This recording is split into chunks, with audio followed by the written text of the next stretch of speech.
that's a surprise. You said, can you believe that guy played in the 30s? He looked so much younger.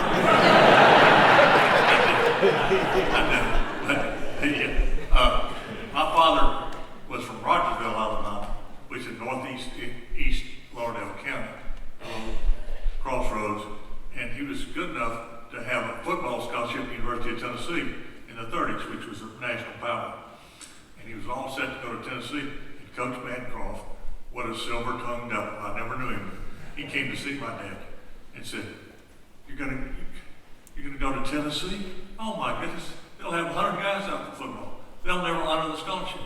Come on down to Howard and let us get you in football shape. And come a couple weeks early, and then you can go on to Tennessee. My father, he describes himself as a dumb country boy.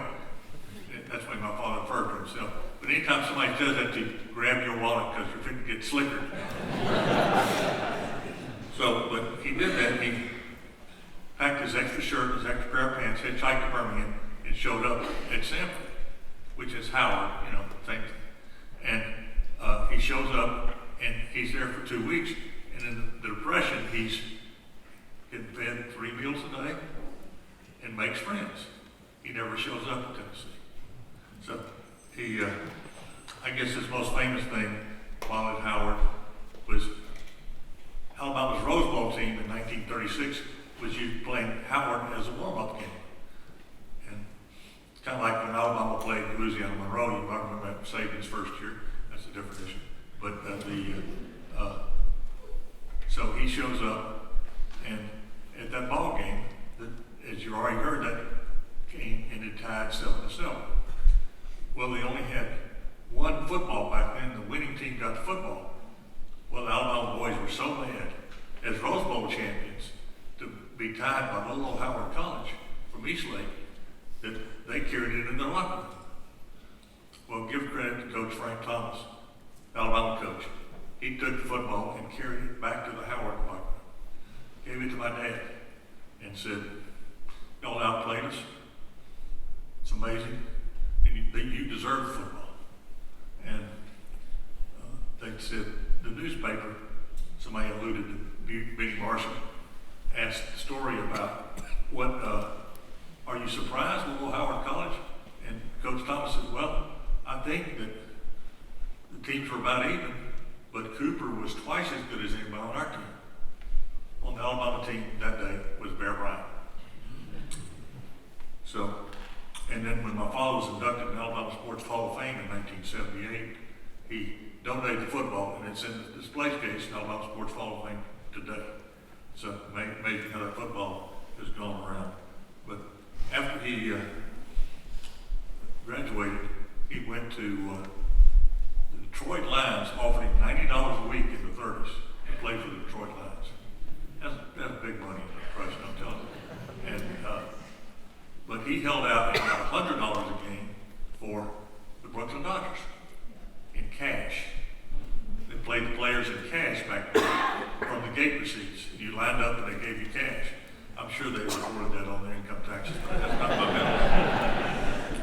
And so after he was there, played 2 years of professional football. At the same time, he played professional basketball with the Goodyear Flyers, which was a semi-pro team, because he had played basketball and football at Howard and won letters for three years in both sports at Howard. He gets hired after you saw the freshman football coach, and then from there he got hired by Vanderbilt to coach at Vanderbilt. And you know who was on that staff at that time? Bear Bryant, and they became best buddies at that time. And Bryant did not like the story when they told him about his coach in college saying Cooper was twice as good as he was. But Bryant said he probably was. Bryant was a heck of a good coach, and a good player too. So he was at Vanderbilt, and then he got the call to come to LSU. LSU had been a program really in the doldrums and hadn't won many games. And his first team there was the Cinderella team.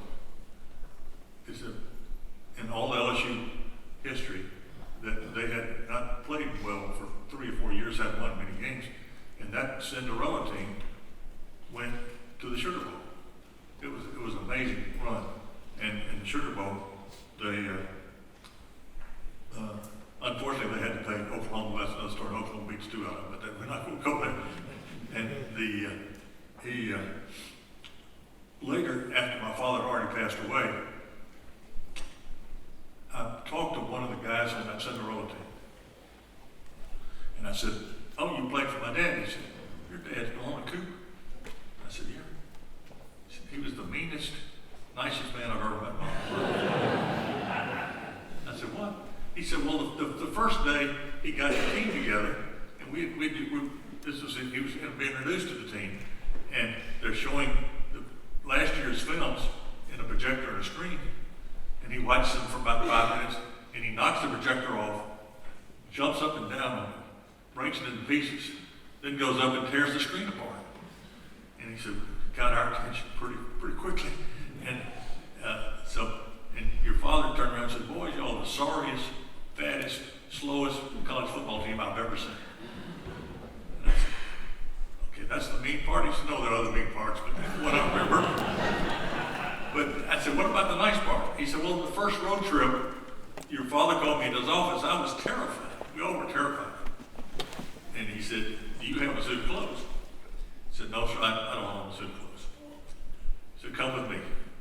And he took me downtown and bought my first suit of clothes.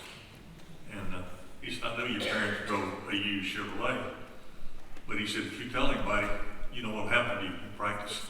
And he goes, yeah. He said, "I remember, Coach," he said, "when football season starts, you better give your soul to the Lord because your ass is mine." Excuse me, young people. And he said, "So I never told a soul."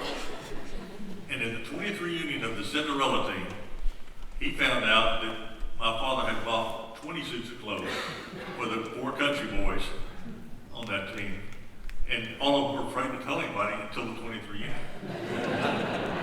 So from there, he was in the running for the Auburn head coaching job. And he lost. The search committee was 3 votes for Sugar Jordan and 2 votes for my father. And I was a young kid, I don't know. And they were really disappointed at the time. But the Lord had a different plan in my life, because if my father had gotten the Auburn coaching job, then I would have gone to Auburn. And instead, I went to the University of Alabama, and there I met my wife. We've been married almost 60 years, Joy, which was my real blessing in my life, still is my real blessing. And so God has a plan.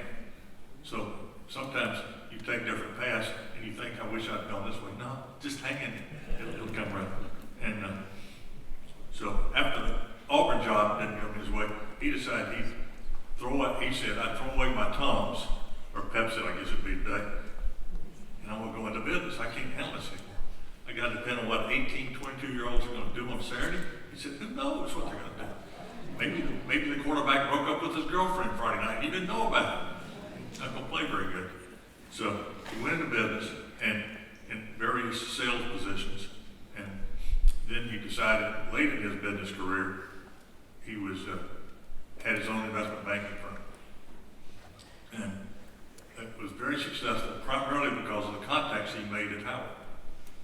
Because by that time, those guys who were on that team and in school with him were mayors of cities, they were superintendents of education, and so they made sure a fellow Howard student was going to be a success, and they did for my father. He gives them the credit for that. But while he was in business back in Birmingham, he never took his finger out of Samford athletics. And you've already heard he was instrumental in hiring Bobby Bowden. And among other things, I'm sure he drove Bowden crazy, but they met a lot and talked about football. But it was really great to hear all the stories about Bobby Bowden from my father. And thank you, Samford, for bestowing this honor on my dad. We appreciate that. It's very meaningful. And our heart has always been at Samford, because my parents met here in Howard in the early 1930s. Thank you so much. Thank you to all the other honorees. Congratulations to you. And I am not Norman Cooper, I'm Lee Cooper.